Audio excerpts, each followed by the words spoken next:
Pregúntenme de quién son esas huellas tan profundas, tan bellas, que en mi tierra está.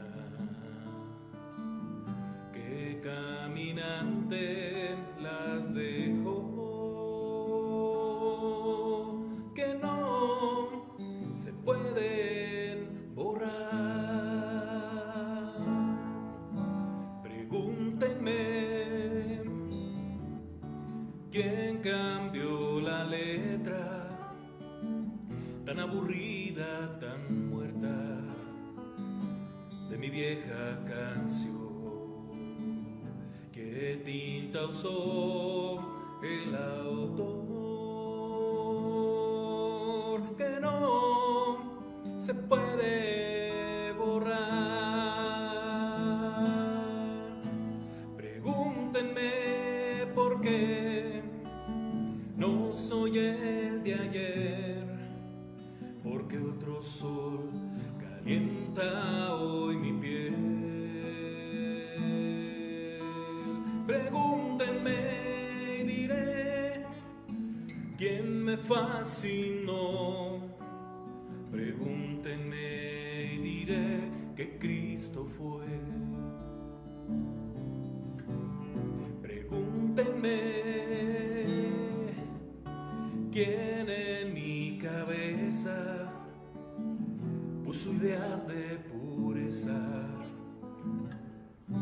que mi vida abrazó. Quién en mi mente las metió, que no se pueden borrar.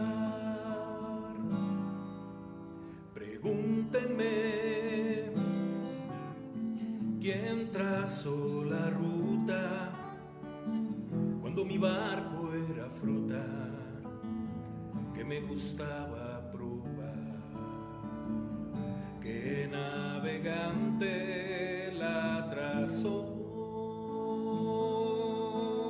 Que no se puede borrar. Pregúntenme por qué no soy el de ayer, porque otro sol calienta hoy mi piel. Pregúntenme y diré quién me fascinó. Pregúntenme y diré que Cristo fue. Pregúntenme y diré quién me fascinó. Pregúntenme y diré que Cristo fue. Pregúntenme y diré que Cristo fue.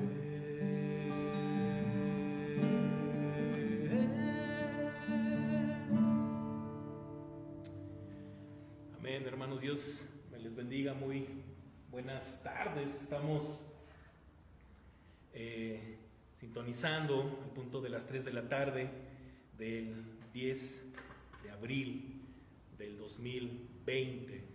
Y bueno, estamos celebrando, ¿verdad? Estamos recordando, hermanos, que el Señor fue a la cruz, apasionado por verme a ti y a mí en la presencia de nuestro Dios.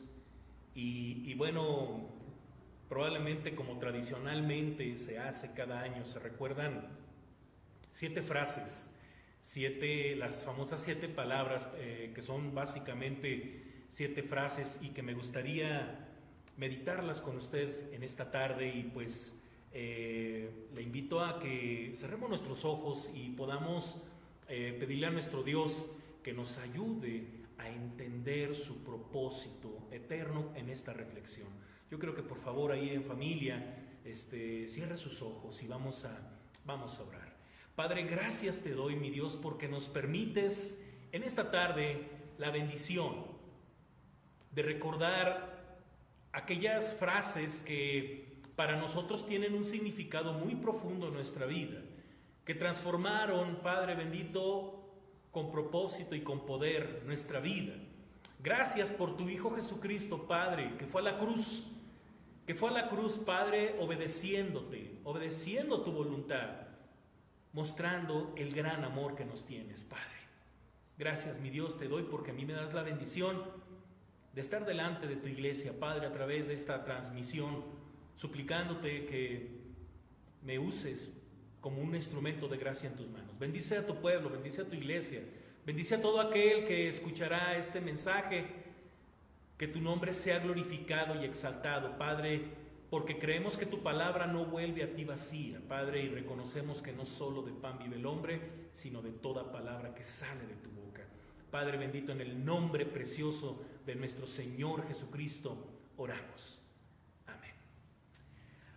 Así es, hermanos, pues en esta tarde yo quiero que por favor me vaya acompañando en estos pasajes bíblicos que son de gran bendición y de gran significado para nosotros. Ahorita yo entonaba este canto que se llama Pregúntenme, es obvio, ¿verdad? El título de este canto cristiano, un canto que habla de algo diferente que tienen que ver en nuestra vida y que por supuesto tienen que preguntar porque hay un antes y un después de Cristo en la vida de cada uno de nosotros, y que cuando la gente después de habernos conocido sin haber conocido al Señor Jesucristo, y que ahora nos vuelve a ver o que nos han visto a partir también de que hemos entregado nuestra vida a Cristo y han visto esa transformación, pues no es otra cosa más que nuestro Señor Jesucristo. A mí me encanta mucho cuando Pablo decía, ¿verdad?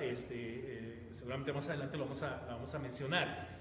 Si Jesucristo no hubiese resucitado, vana sería nuestra predicación. Todo esto tiene un significado profundo. La vida, muerte y resurrección de nuestro Señor Jesucristo tiene un significado tan hermoso para nuestra vida, que aun cuando hay una contingencia como la que estamos viviendo, ¿verdad? Aun cuando el futuro no es tan prometedor, según los medios, nosotros le vemos sentido a todo esto que está ocurriendo y no nos asustamos, glorificamos a Dios porque sabemos que Él está trabajando en la humanidad, Él está trabajando en todo el mundo y lo sigue haciendo a través de su amada iglesia, cuya cabeza es Cristo. Entonces, hermanos, tiene un significado maravilloso. Quiero comenzar con algunos pasajes bíblicos, ¿verdad? Creo que puse por acá mi Biblia, hermanos, perdónenme.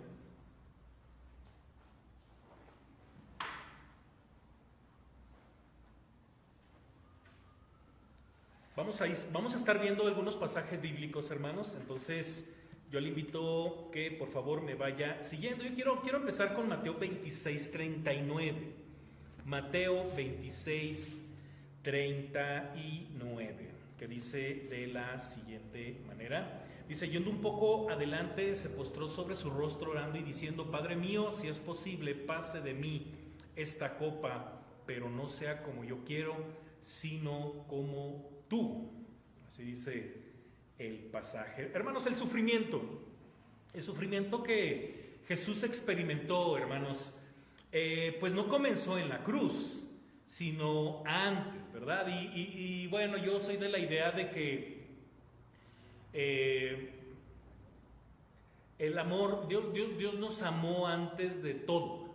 Dios ya nos había planeado, Él ya nos visualizaba, sabía de nuestro pecado, sabía, y no somos, lo que hizo Cristo en la cruz no fue resultado de ay, se salió de control todo y ahora hay que salvar a los seres humanos. No, el Señor sabía lo que iba a suceder, y antes, en la eternidad pasada, para entenderlo desde ese punto de vista, el Señor nos amó. El Señor nos amó y sufrió por nosotros. Y alguien preguntaba en alguna ocasión, entonces, si Él sabía lo que iba a sufrir con anticipación pudo haber dicho que no. ¡Claro! Pero, como dice el versículo 39 del capítulo 26 de Mateo, pero dice: no sea como yo quiero, sino como tú. O sea, obviamente no fue fácil, pero Jesús obedece al Padre por amor a nosotros, porque Dios es amor. Pero bueno, es importante, hermanos, entenderlo de esta forma tan profunda, porque pues el sufrimiento de nuestro Señor Jesucristo no empezó en la cruz, sino antes. El desprecio de la gente pues dolía como los clavos. Acuérdese que Jesús desde su llegada a Belén no fue la mejor llegada de nuestro Señor Jesucristo. O más, Jerusalén, Jerusalén, la que mata a los profetas y apedrea a los que son enviados a ella. Muchas veces quise juntar a tus hijos, como la gallina junta sus polluelos debajo de sus alas, y no quisiste. Mateo capítulo 23, verso 37. Y luego dice también, y estando en agonía, oraba con mucho fervor, y su sudor se volvió como gruesas gotas de sangre que caían sobre la tierra. Lucas 22, 44. Esto es un punto muy importante porque en la humanidad de nuestro Señor Jesucristo, Él somatizó un estrés tal que Lucas, el médico, y vaya que Lucas desde un punto de vista clínico, ¿verdad?, describe lo que sucedía físicamente en nuestro Señor Jesucristo. Estamos hablando de que no fue nada sencillo, hermanos, el padecimiento de nuestro Señor Jesucristo al ir y pagar nuestras culpas en la cruz. Así es, hermanos. Mire, además Jesús, hermanos, en su presciencia, porque Él lo sabe todo, sabía de la traición de Judas. Sabía de la traición de Judas. Ese fue un dolor muy grande en su corazón. Nuestro Señor Jesucristo experimentó, ¿verdad?, ese dolor de la traición. Mateo 26, del 23 al 25. Ya tenemos muchos pasajes que repasar y recordar lo que ocurrió en la pasión de nuestro Señor Jesucristo. Bueno, nuestro Señor Jesús experimentó el dolor del alma. ¿Usted alguna vez ha experimentado dolor en el alma? Algo que, un dolor que le haya producido a alguien o una circunstancia. No era la muerte lo más doloroso para nuestro Señor, sino lo que la cruz representaba. Lo que la cruz representaba. ¿Qué representaba la cruz? La cruz representaba castigo. La cruz representaba el momento en el que la humanidad debía pagar por su maldad. Era el lugar más horrible que le daban a la persona que cometía algún delito. Así es, hermanos. Era el lugar más espantoso, ¿sí?, que podía vivir el ser humano que cometió un delito. Entonces, el desprecio de la gente a quien había amado y servido, el peor castigo para él era más cruel. Era el más cruel delincuente, así como el conocimiento de que sería literalmente abandonado por Dios. Imagínense nada más el grado de dolor, el grado de tristeza en la persona de nuestro Señor. Jesús oró para que, si fuera posible, la copa de sufrimiento pasara de él, mostrando vulnerabilidad humana, pero también mostró su perfecta disposición para soportar la carga de sus sufrimientos. Estaba dispuesto a someterse a todos por nuestra redención y salvación. Dice en la traducción del lenguaje actual, Mateo 26, 39, el pasaje que leímos al principio: Padre, cómo deseo que me libres de este sufrimiento, pero no será lo que yo quiero, sino lo que quieras tú. Interesante, qué momento tan humano, y que nos sentimos identificados. Hay cosas muy espantosas por las que usted y yo no queremos pasar. Pero la más espantosa es vivir eternamente fuera de la presencia de Dios. Y nuestro Señor Jesucristo, hermanos, vivió esa situación. Experimentó el estar lejos de Dios. Experimentó el rechazo de la humanidad. Experimentó el dolor que puede provocar, ¿verdad? Cuando un amigo te rechaza, cuando un amigo te queda mal, tantas cosas. Mucha gente seguía a Jesús en su ministerio, mucha gente le gritó cuando él entró a Jerusalén, ¿verdad? Hosana, hijo de David, ¿verdad? Y alzaban sus palmas, y días después estaban gritando: crucifíquenle, crucifíquenle. Eso es un dolor muy duro. Después escupieron sobre su rostro. Para los judíos, escupir en el piso era una ofensa para los presentes. Imagínate escupir en el rostro, ¿sí? Verdaderamente era denigrante. Hubo burlas, una caña seca como cetro. Le dijeron: si eres hijo de Dios, bájate. Como podemos ver, las heridas y golpes en la cruz no fue lo único que causó dolor en nuestro Señor y amado Jesucristo. Sin embargo, más allá de los clavos, las declaraciones que hizo Jesús desde la cruz vinieron a ser tesoro para todos aquellos que han venido siguiéndole como Señor. Jesús demuestra, hermanos, su humanidad, pero también demuestra su divinidad. Estas palabras, hermanos, también capturan pues los últimos momentos de todo lo que Jesús recorrió para ganar nuestro perdón. Por eso, si de héroes hablamos, este es el máximo héroe que tenemos. Por eso, si usted realmente quiere conocer un héroe de verdad, no un héroe ficticio, estamos acostumbrados, quizá por tantos medios que existen el día de hoy, a pensar en algún héroe, en algún superhéroe que para empezar ni existe, pero nos lo han presentado como si existiera. Y nos emocionan, ¿verdad? Los cómics, las películas, nos emocionan las historias, ¿verdad? En donde hay un héroe. Pero el máximo héroe es Jesucristo, porque Él fue a la cruz por nuestros pecados. Vamos a ver y vamos a meditar estas palabras. Yo quiero comentarle que por ahí en algún punto vamos a tener una especie de paréntesis para entonar una alabanza a nuestro Dios. Muy bien.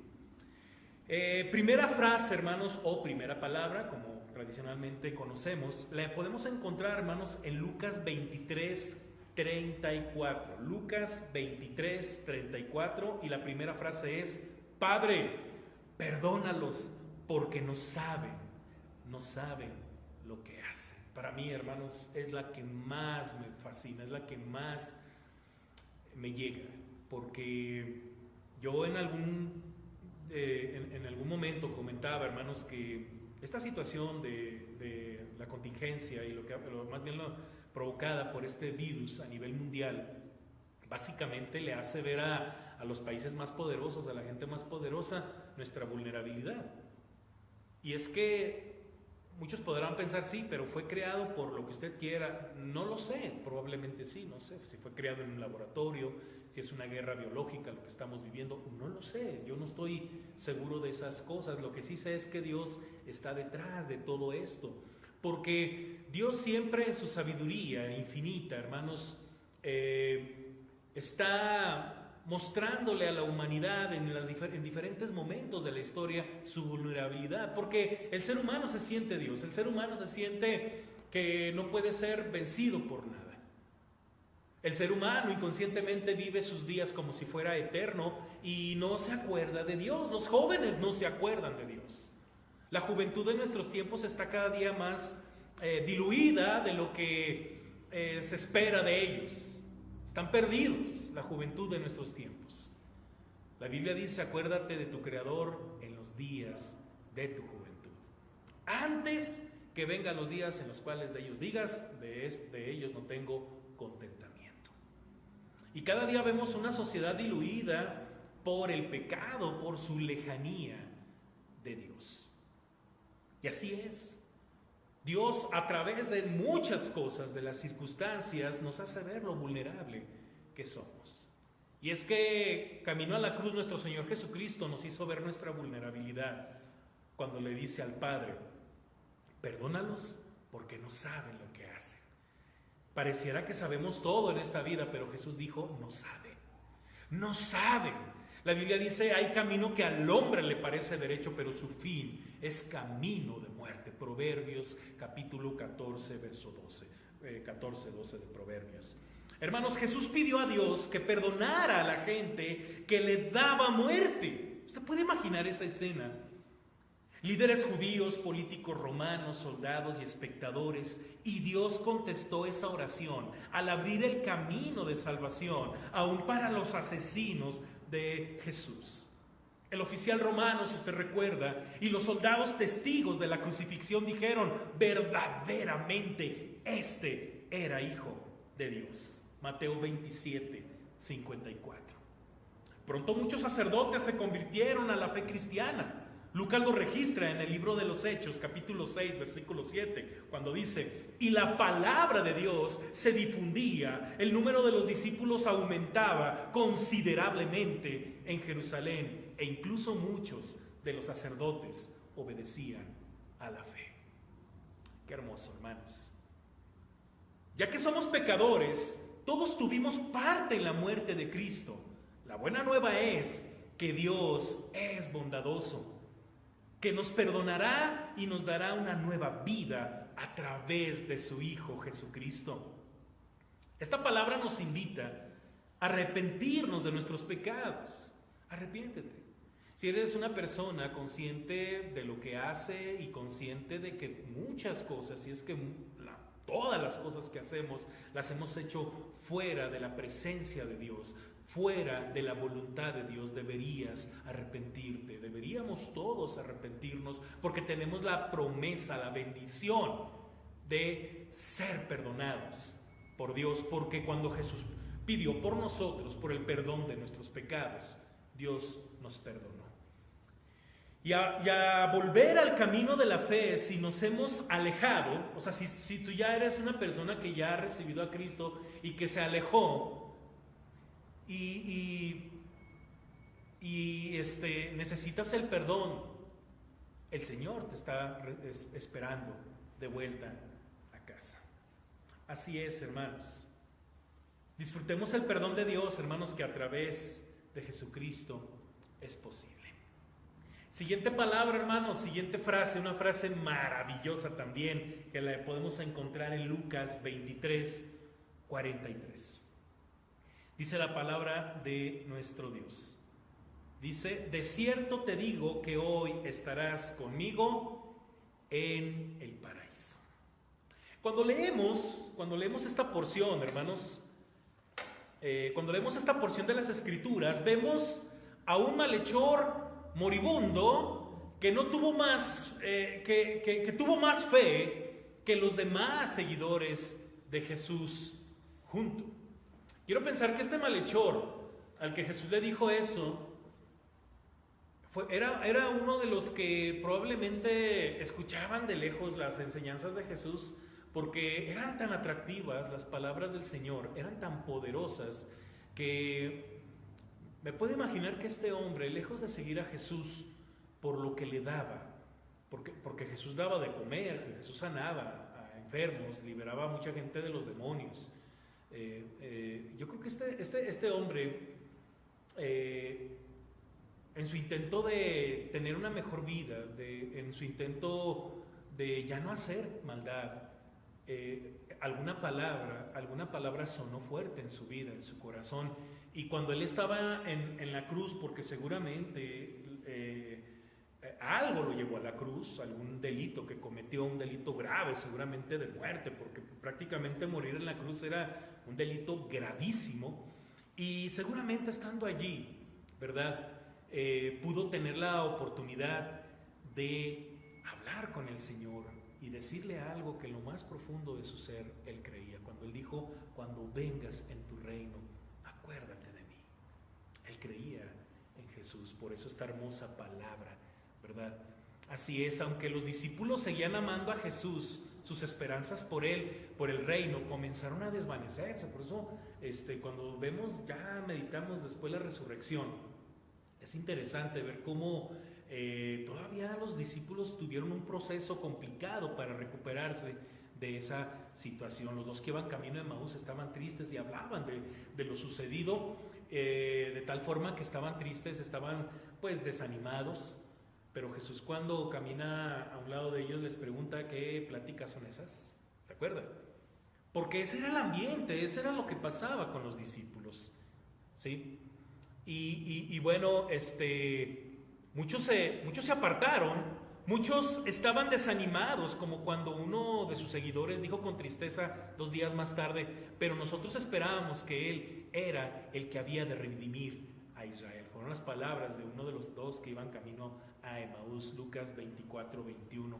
El ladrón por el contrario miró al hombre que agonizaba junto a él y dijo: acuérdate de mí cuando vengas en tu reino. Al parecer el reino había llegado a su fin.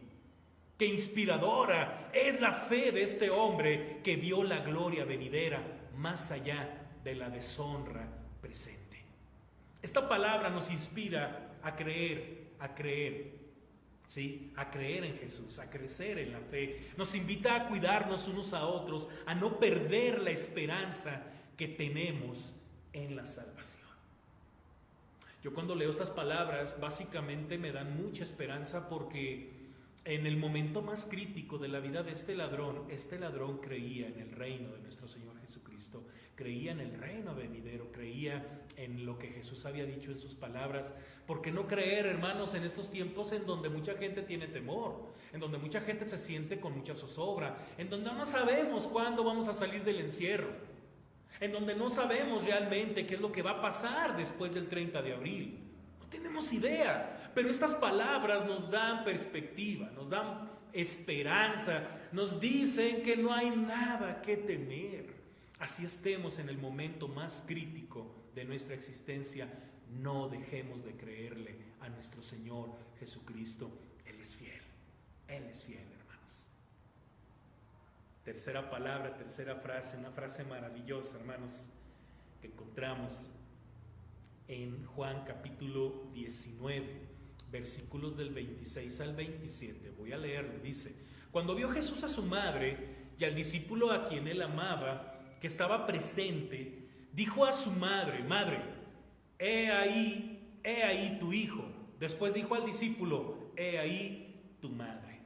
Y desde aquella hora el discípulo la recibió en su casa. ¿Cuál es la frase o cuál es la palabra que sigue? He ahí tu hijo, he ahí tu madre. Palabras muy importantes, muy especiales, sobre todo por lo que representaba el momento y que él haya dicho eso. ¿Qué significa todo esto? Mira, hermanos, aún mientras agonizaba nuestro Señor Jesucristo en la cruz, Él seguía ocupándose de su familia. Mire que el tema de la familia, hermanos, es tan importante, que uno de los 10 mandamientos alude a la familia: honra a tu padre y a tu madre. Es tan importante que uno de los mandamientos que Dios le da a Adán y a Eva cuando recién los crea, y cuando Dios le provee a Adán de la bendición de una ayuda idónea, fue procrear, subjuzgar la tierra, multiplicarse. Y luego dice capítulo 2, verso 18, si mal no recuerdo: y dejará al hombre a su padre y a su madre y se unirá a su mujer y los dos serán una sola carne. La Biblia habla mucho del matrimonio, habla mucho de la familia, habla del hogar, de lo importante que es la familia. Muchas veces ya en la fe estamos pues dándolo todo por la gente que amamos en la iglesia, que claro, es importante, primero nuestra familia de la fe, dice por ahí una de las cartas generales, pero qué importante es la familia.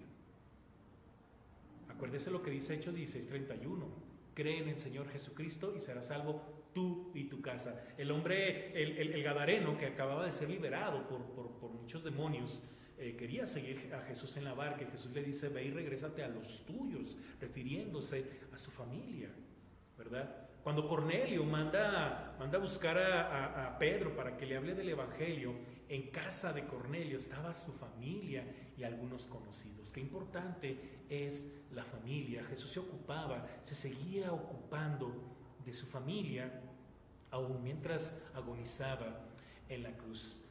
Mira, hermanos, le pidió a Juan que se hiciera cargo de María, de su madre. Nuestra familia es un regalo precioso de Dios y deberíamos valorarla y cuidarla bajo todo tipo de circunstancias. Mire, yo quiero decirle algo que es muy importante sobre el tema de la familia. Es importante la familia, pero la cruz de Cristo, la muerte, la vida, muerte y resurrección de Cristo hace que nuestro concepto de familia tenga un significado más amplio que el que tradicionalmente nos limita a solamente los hijos, la esposa, el cónyuge, la suegra, el suegro, la mamá, el padre, etcétera, etcétera. La vida cristiana, hermanos, le da una revolución a nuestra forma de ver a la familia. Porque básicamente aquí sucede algo muy, muy interesante. Ninguna labor cristiana ni responsabilidad en cualquier trabajo o posición nos exime de la obligación de cuidar de nuestra familia. ¿Quién es tu familia? Claro, por supuesto, tu casa, tu familia, pero ¿hay alguien más? Claro, tu iglesia. ¿Qué puede hacer hoy? ¿Qué podemos hacer hoy para demostrar amor a nuestra familia? Claro, piensa primero en tu familia de sangre, en tu casa. ¿Qué podrías hacer por ellos? Porque Jesús así lo hizo con María, su madre, ¿sí? Pero mire, Jesús le pidió a su amigo cercano, a Juan, escritor de ese evangelio donde leímos esta porción, que cuidara a su madre, María, cuyo esposo José quizá ya había fallecido. Pero hay una pregunta que llama la atención. ¿Por qué no asignó Jesús esta tarea a sus hermanos? Recuerden que Jesús tuvo más hermanos y hermanas, ¿se acuerdan? Que por cierto, en varias ocasiones no le creían a Jesús. De hecho, lo creían, yo creo que loco, porque lo iban a espiar, a ver qué tanto hacía, qué tanto decía, y hasta lo interrumpían, ¿verdad? En una ocasión le dicen, oye, están tus hermanas y tus hermanos allá afuera y te están buscando, y Jesús voltea a ver a todos los discípulos y dice, mis hermanos y mi madre están aquí, ¿verdad? ¿Se acuerda de ese pasaje? Porque la visión de la familia va más allá de una situación sanguínea. Por eso usted no está solo. Por eso a veces hay cosas, mire, yo quiero decirle algo muy importante relacionado con la familia. A veces, en la congregación hay personas que llegan solas, ¿no? Son solitas, ¿verdad? O son el único cristiano de su casa, ¿verdad? O a lo mejor está aquí porque su familia está en otra congregación, pero casi siempre están solos en la congregación porque están solos. Y hay cosas que la familia de sangre no puede mitigar en cuestiones espirituales. Quizá a lo mejor su familia no ora por usted, por ejemplo. ¿Por qué? Porque a lo mejor su cónyuge no es cristiano, porque como usted es el único cristiano en casa, pues nadie ora, obviamente nadie va a interceder por usted. Estamos viéndolo desde un punto de vista cristiano. Pero la familia cristiana logra mitigar esa necesidad intrínseca en los seres humanos, que es la necesidad de pertenecer a una familia. Hay personas, hermanos, que están completamente solas y que por la gracia de Dios han encontrado refugio y restauración y consuelo en la familia de Dios, que es la iglesia. La iglesia es la familia espiritual. ¿Cuántos nos han sentido apapachados, abrazados por el amor de Dios mediante la familia espiritual, la iglesia?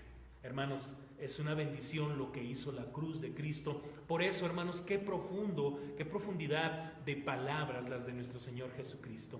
Así es, hermanos. Entonces, como hijo mayor, ¿verdad?, confió su madre a una persona que estaba con él junto a la cruz, y esa persona era Juan. Porque sabemos que no solamente se trata de darle de comer a la mamá, porque eso lo podrían hacer los hermanos de Jesús. Pero hay algo que es todavía mucho más profundo que solamente sostener económicamente a una madre, sino es el respaldo espiritual que te puede dar una familia cristiana. Por eso, qué importante es la familia, pero qué maravilloso es cuando la familia, el concepto de la familia, se expande de tal forma que es posible ver eso por la cruz de Cristo, porque la iglesia es nuestra familia. Muy bien, sigamos meditando en eso, hermanos, y sigamos alimentando, ¿verdad?, eso que es parte también de nuestra doctrina, el tema de la iglesia. Amén, hermanos. Cuarta palabra, hermanos. Cuarta palabra, cuarta frase. Dice la palabra de nuestro Dios. Hay dos pasajes en donde viene esto, hermanos. Está en Mateo 27:46 y Marcos 15:34. Básicamente dice lo mismo.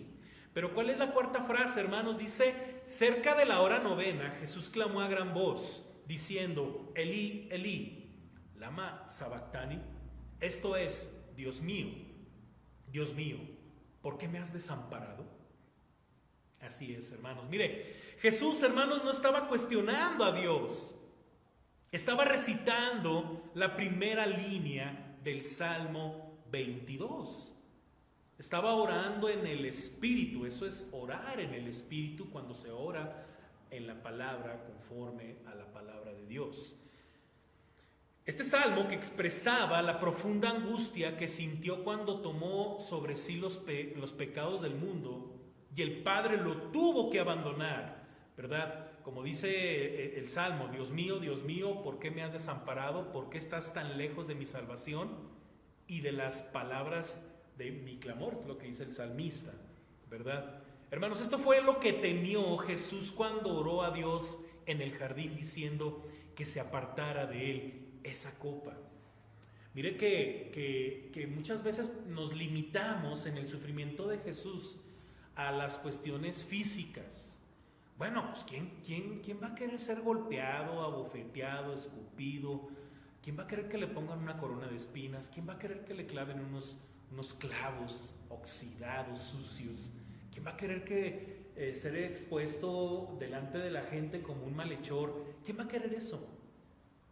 Pero quiero que entienda algo con esta frase.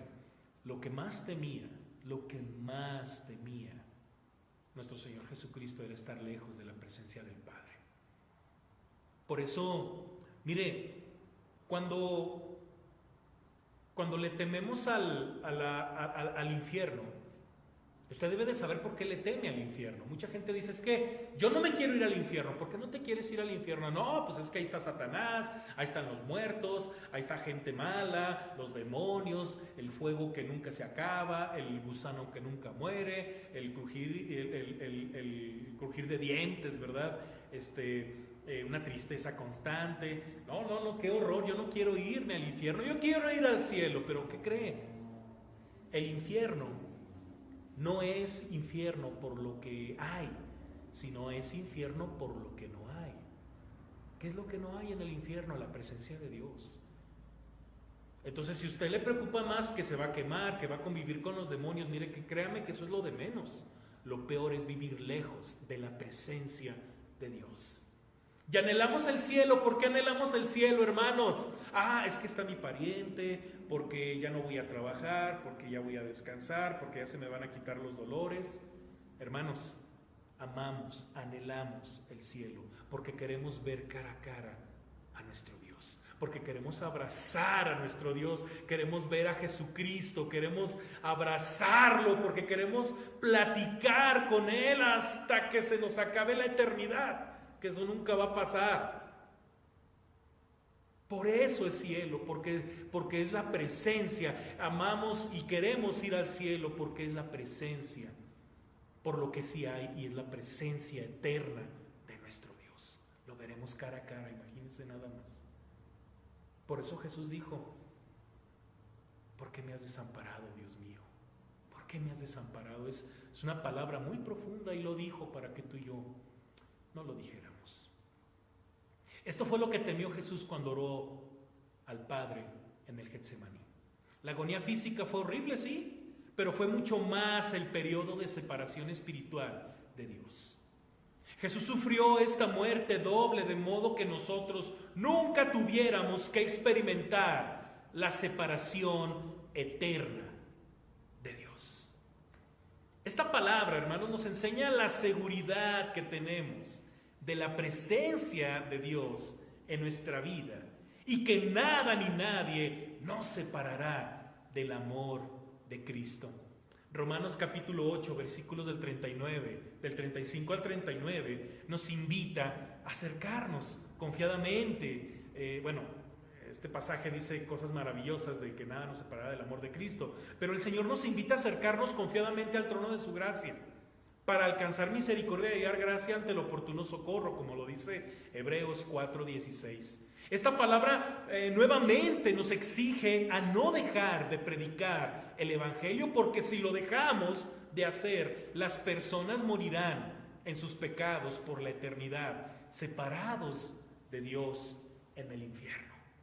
En alguna ocasión, ahora con esto de la contingencia, estaba escuchando que hay más muertes por el susto, por el automedicamento, por lastimarse el cuerpo, porque se quieren proteger tanto que se meten cosas. Bueno, estaba escuchando las noticias que en Irán hubo personas que hicieron gárgaras con cloro, imagínense nada más, y que terminaron falleciendo por el cloro que por el coronavirus. Entonces, de que va a haber muertes, claro, como diariamente las hay. Muchas veces como que el hecho de que está una pandemia y va a morir mucha gente, oye, espérate. Hay cosas con un mayor alto índice de mortandad y ni siquiera hemos reflexionado, como ahorita ya estamos reflexionando. ¡Ay, es que se va a morir mucha gente! ¿Qué crees? A diario muere más gente por otras cosas que por lo que está pasando a nivel mundial.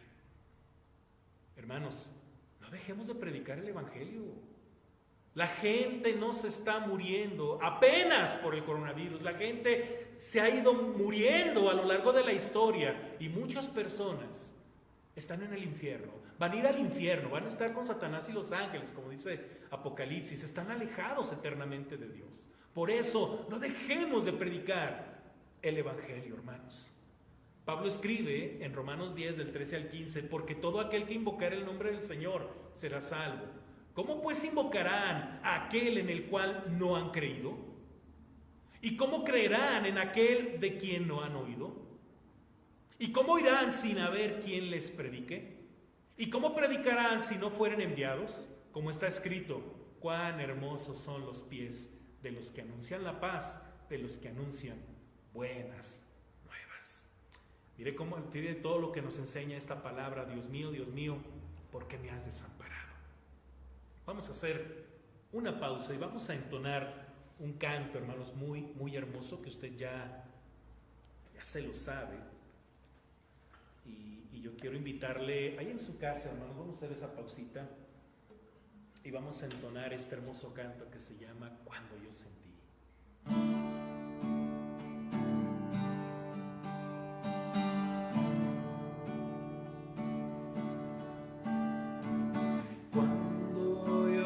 Sentí el amor de Dios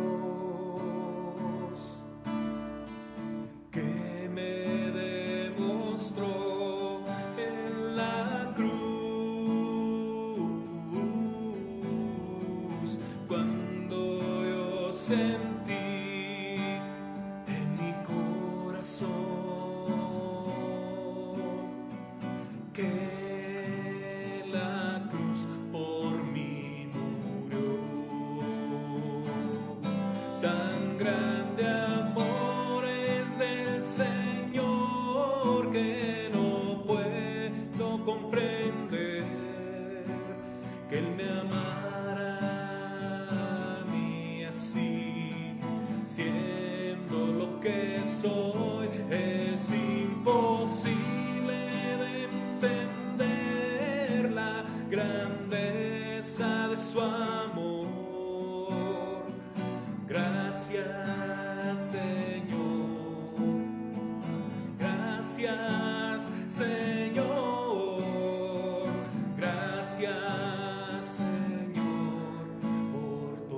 que me amara a mí así, siendo lo que soy, es imposible de entender la grandeza de su amor.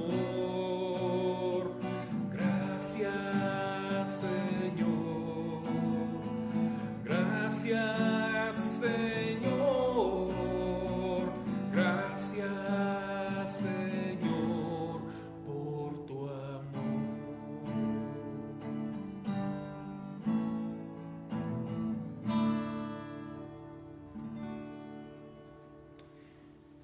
Gloria a Dios, hermanos. Es hasta este punto muy difícil de entender el gran amor de nuestro Dios. ¿Qué viste en mí, no? ¿Qué vio en nosotros? Y bueno, hermanos, vamos a continuar con las palabras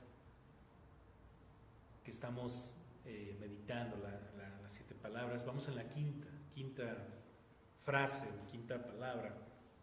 La encontramos en Juan 19, 28. Y esta frase dice: tengo sed. Tengo sed. En consecuencia, fijándose ahora en su propia necesidad, dijo: tengo sed. Lo dijo para que también respecto a esta sed se cumpliera la profecía. En la vida y muerte del Señor se cumplía constantemente la Escritura. Mire, por ejemplo, capítulo 19, versículo 23 y 24, ¿verdad? Me gustaría que si tiene su Biblia ahí a la mano, hay una escritura que se cumple, por cierto, en pasajes del Antiguo Testamento. Ahorita le voy a hacer la referencia. Mateo 19, del 23 al 24, que dice: cuando los soldados hubieron crucificado a Jesús, tomaron sus vestidos e hicieron 4 partes, una para cada soldado. Tomaron también su túnica, la cual era sin costura, de un solo tejido, de arriba abajo. Entonces dijeron entre sí: no la partamos, sino echemos sobre ellas suerte sobre ellas, a ver de quién será. Esto fue para que se cumpliese la escritura que dice: repartieron entre sí mis vestidos, sobre mi ropa echaron suertes. Así lo hicieron los soldados. Esto está en el Salmo 22, verso 18. Bueno, en este caso se cumplía esa profecía del Salmo 22, del 15 al 18, ¿no? Y del Salmo 62, 21, en la segunda parte de este Salmo. En cuanto al Salmo 22, como mesiánico, ¿verdad? Por eso sobre el 19 de Juan, versículos del 23 al 24. Y en cuanto al Salmo 69, ¿verdad? Sobre el capítulo 2, verso 17, y sobre el 15, 25. Ahí se cumplen profecías del Salmo 69. Entonces la expresión tengo sed, hermanos, es la quinta palabra de la cruz y expresa angustia física.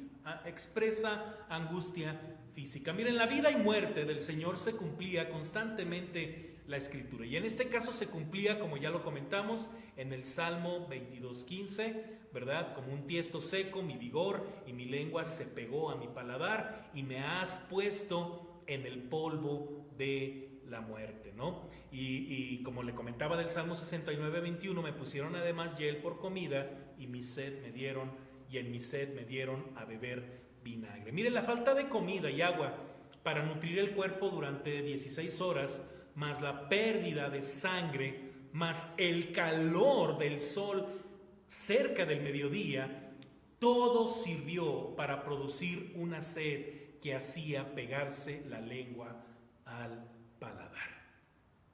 Algunos piensan que Jesús deseaba mejorar la boca para poder pronunciar en voz fuerte y clara las últimas palabras.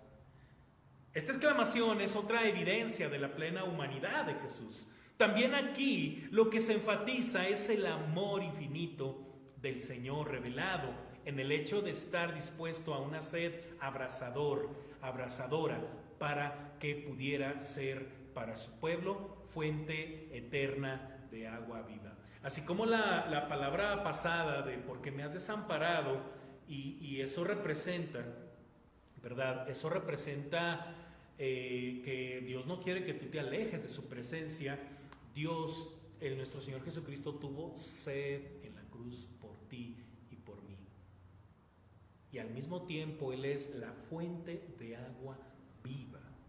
¿Sí? Al mismo tiempo. Qué importante es esta de revelación, esta palabra, hermanos. Mire, esta palabra nos enseña a no callar y no dejar de decir lo que hemos visto y oído. ¿Se acuerdan? ¿Quién dijo esas palabras, verdad? Bueno, los apóstoles, cuando no querían las autoridades de sus tiempos que ya no hablaran. Enseñemos, hermanos, prediquemos y expliquemos del gran amor de nuestro Dios manifestado en su Hijo Jesucristo, que es el agua viva para la humanidad. Que nada ni nadie nos detenga.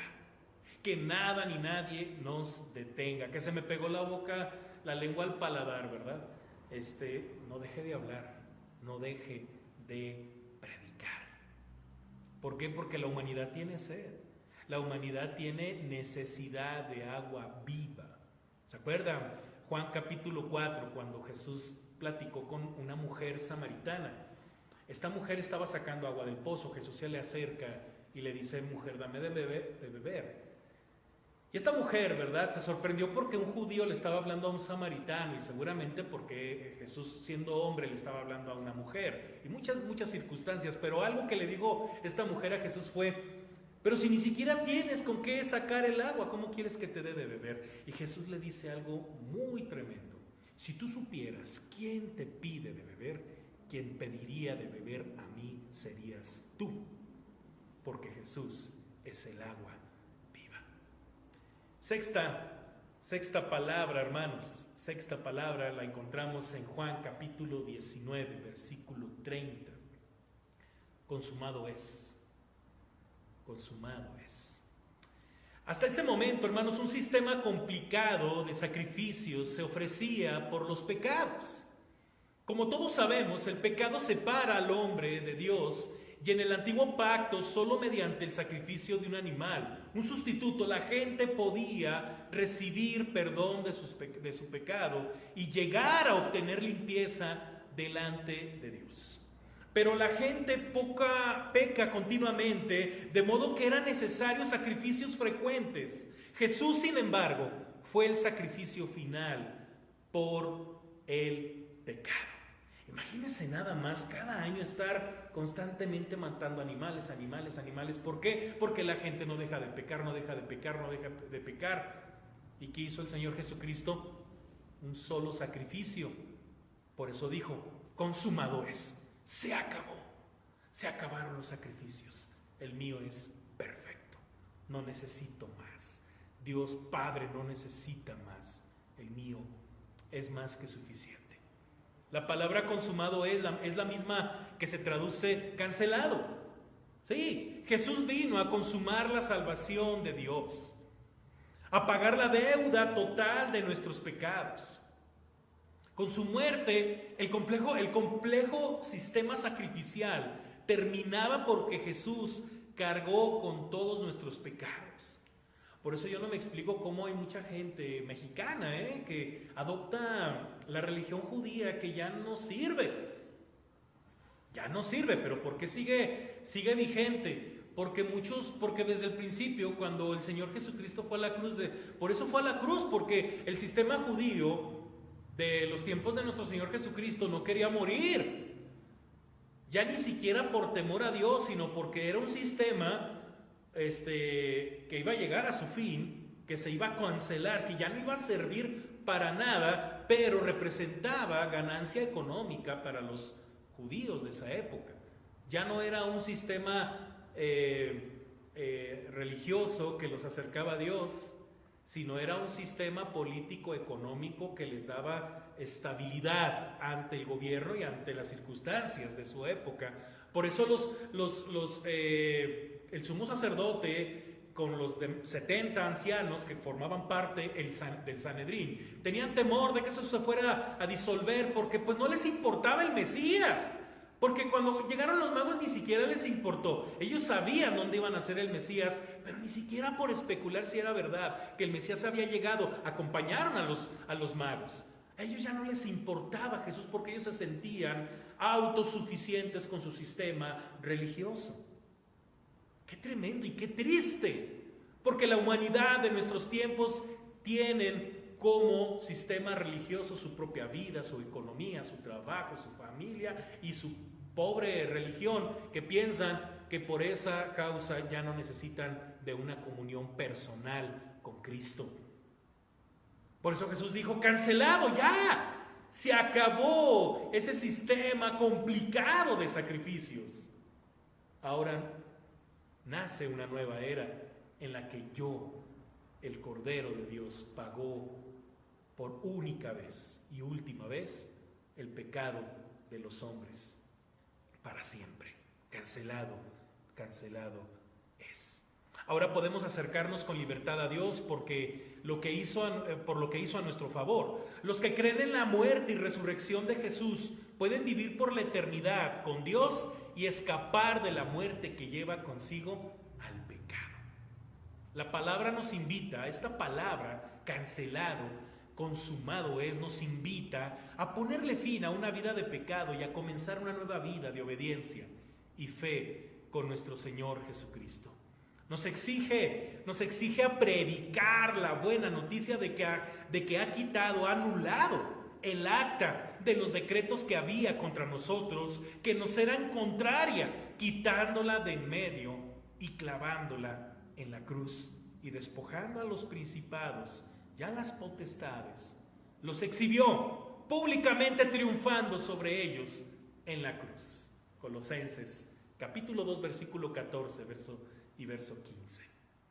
Canceló todo lo que ponía en aprietos nuestra comunión con Dios. Qué difícil era la ley. Y Cristo vino a cumplirla al pie de la letra. Por eso su vida, su sacrificio fue perfecto, agradable a Dios. Y fue más que suficiente para cancelar todo lo que ponía en aprietos nuestra comunión con Dios. El pecado terminó con el pecado, terminó con la acechanza del enemigo, con el reinado de Satanás sobre nuestra vida. Nos da la posibilidad de que, no la posibilidad, sino la seguridad de que el pecado ya no se enseñoría más de nosotros, venció al mundo. Por eso yo le decía en un devocional, nosotros no estamos peleando, no estamos guerreando contra Satanás, buscando una victoria. La victoria ya la tenemos porque ya Cristo peleó por nosotros. Entonces vivimos por esa victoria y vivimos para vivir en la victoria, no buscando nuestra propia victoria. Porque si usted es de los que se pelean con el mundo, es de los que se pelean con el diablo, es de los que se pelean con la carne, es de los que se pelean con su pecado, usted va a fracasar. Y Jesús dijo: cancelado, consumado es, ya basta, sígueme, sométete a mí, cree en mí, abre tu corazón y déjame ser el Señor de tu vida. Eso es lo que nos está diciendo Jesús con esas hermosas palabras. Y séptima palabra, hermanos, para terminar este hermoso estudio, esta hermosa reflexión de las 7 palabras, la encontramos en Lucas 23:46. Padre, en tus manos encomiendo mi espíritu. Hermosas palabras. En medio de ese espectáculo de oscuridad, Jesús dio una exclamación con voz muy fuerte: Padre, en tus manos encomiendo mi espíritu. Una palabra, hermanos, del Salmo 31:5. En ese mismo momento, hermanos, dice la Escritura en Mateo 27 del 50 al 51, que el velo en el templo se rasgó en dos, desde arriba hacia abajo. Ese velo era la cortina de separación hacia el lugar santísimo, donde el sacerdote podía entrar una vez al año con riesgo de su muerte, porque si no hacía bien las cosas, moría. El lugar santísimo simbolizaba la inaccesibilidad, o sea que era imposible accesar, para que no batallemos, de Dios para el hombre, o del hombre para estar cerca de la presencia de Dios. Lo noble, lo puro, la gloria de Dios era inaccesible para el hombre. Pero ahora, con el nuevo trato, con la entrega de lo especial de Dios, su hijo, su mismo Hijo, hay un nuevo trato para los que creen en quien murió en la cruz. Ya podemos entrar confiadamente al trono de la gracia. Ahora la eternidad, ahora la entrada al trono de la gracia, hermanos, de Dios, está abierta. El ladrón que estaba a su lado pudo experimentar esa libertad que es para todos hoy. No importa cuán envilecido y comprometido con el pecado haya estado. Se había consumado el sacrificio que está en las Escrituras, tanto en el Antiguo como en el Nuevo Testamento, como el corazón mismo de la redención. En la Pascua en Egipto, hermanos, Dios veía la sangre del cordero sacrificado rociada en el dintel y en los postes y pasaba de largo. En Apocalipsis 5 relata, el mismo Juan, ¿verdad? Relata cómo en los cielos adoraban al león de la tribu de Judá como el cordero que había sido inmolado. En ese día, tal inmolación había sucedido. Cristo, hermanos, había muerto por todos, por todo el mundo. Pero la salvación únicamente está disponible para todos los que creen en Él exclusivamente. La muerte de nuestro Señor Jesucristo es la parte central de la doctrina cristiana. Por eso, cuando usted y yo celebramos la Santa Cena, dice el versículo 26 de primera carta a los Corintios, capítulo 11, ¿verdad? Dice de la siguiente manera, dice: así pues, todas las veces que comiereis este pan y bebiereis esta copa, la muerte del Señor anunciáis hasta que Él venga. Porque esa muerte, hermanos, nos recuerda que ya nuestros pecados fueron perdonados. Así es, hermanos. Cristo había muerto por todos, por todo el mundo, pero la salvación únicamente está disponible para todos los que creen en Él exclusivamente. Así es, hermanos. La muerte de nuestro Señor Jesucristo, como se lo acabo de decir, es la parte central de la doctrina cristiana. Pablo dijo en la primera carta a los Corintios 15:3, Cristo murió por nuestros pecados según las Escrituras. Entendiendo la muerte de Jesús, hermanos, las personas pueden entender los secretos espirituales de la Biblia.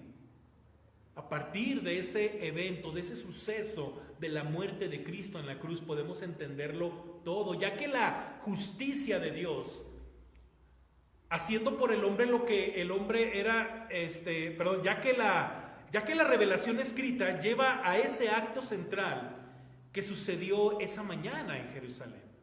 Cristo satisfizo o mitigó en sí mismo la justicia de Dios, así haciendo por el hombre lo que el hombre era impotente para hacer por sí mismo. Se cumplía así el requisito más importante para la reconciliación con Dios de todos los que acepten esta gracia tan especial que muchos en el día de hoy, como los fariseos en ese entonces, no logran comprender o simplemente rechazan. Concluyo. Pero hay algo más allá de los clavos, hermanos, que está lleno de alegría, de regocijo supremo. La vida, su resurrección, el motivo de nuestra paz y gozo, hermanos. Porque si no hubiera resucitado, vana sería nuestra fe. No hablamos de un Cristo muerto, Él está vivo. Por eso, mucha gente a veces no entiende por qué nosotros no compartimos la idea de una cruz con una persona muerta allí, o de la imagen de una persona que representa a Jesús muerta, porque sí, hermanos, para nosotros hay una gloria en la cruz, y es lo que Cristo hizo por nosotros, pero Él ya no está en la cruz. Él ya no está en la tumba, Él ha resucitado. Y por esa razón estamos aquí alabando y glorificando a Dios. Por esa razón el Evangelio nos llegó hasta acá, hasta América, hasta México. Nos llegó a ti y a mí.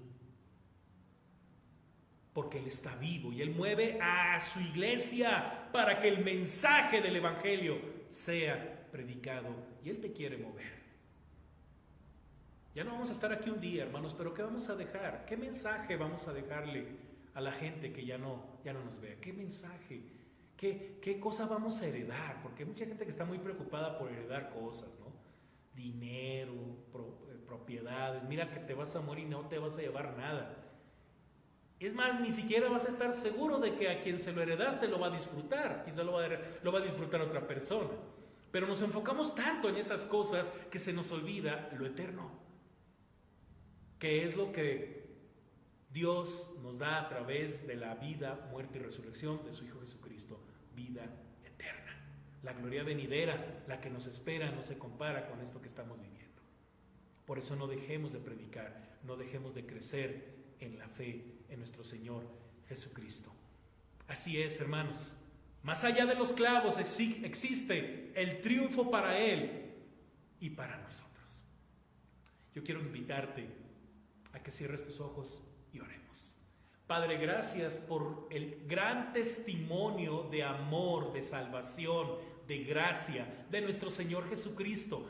Padre, gracias porque tu Hijo Jesucristo fue obediente, mostrando tu gran amor por nosotros. Gracias, Padre, porque en los últimos momentos de Jesús, Él pudo decir cosas que para nosotros son trascendentales. Y nos cambian la vida, y nos cambian la forma de ver la vida, y nos cambian, Padre, nuestro destino eterno. Gracias, Dios, por ir a la cruz por medio de nuestro Señor Jesucristo. Gracias, Padre, porque nos amas tanto que nos das vida eterna. Padre bendito, que nuestra predicación, que nuestra vida sea un reflejo de esa gracia, de esa gloria que tú nos has dado por gracia, de esa salvación, de ese señorío en nuestra vida, Padre. Que nuestra predicación sea que Cristo fue a la cruz a morir por nuestros pecados y para darnos vida eterna. Padre bendito, gracias porque sabemos que nuestro Señor nos guía con su Espíritu. Tú nos guías con tu Espíritu, Padre, porque estás en nosotros, porque no merecíamos ese gran amor en la cruz.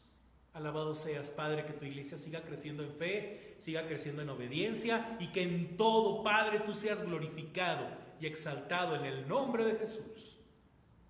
Amén. Amén, hermanos, y yo quiero terminar con un canto. Este canto se llama Tu nombre levantaré. Cantamos.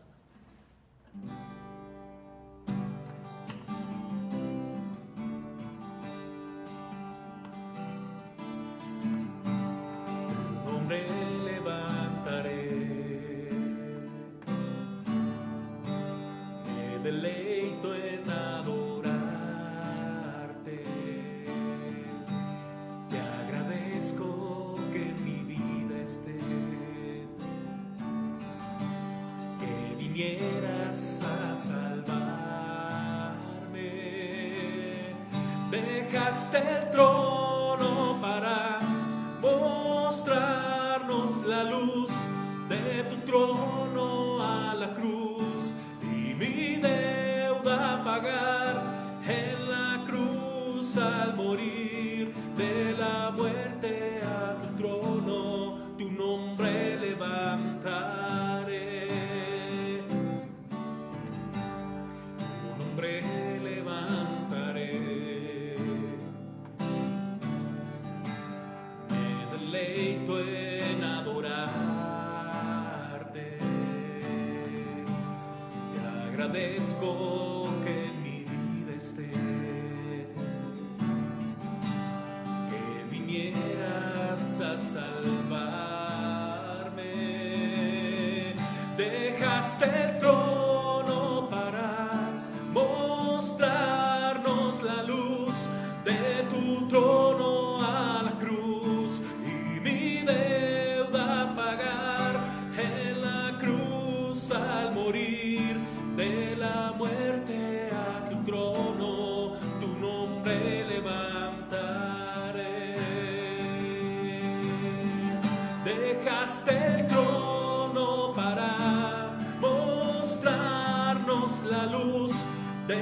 trono a la cruz y mi deuda pagar, de la cruz al morir, de la muerte a tu trono, tu nombre levantaré,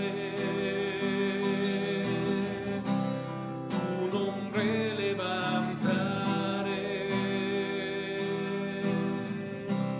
tu nombre levantaré.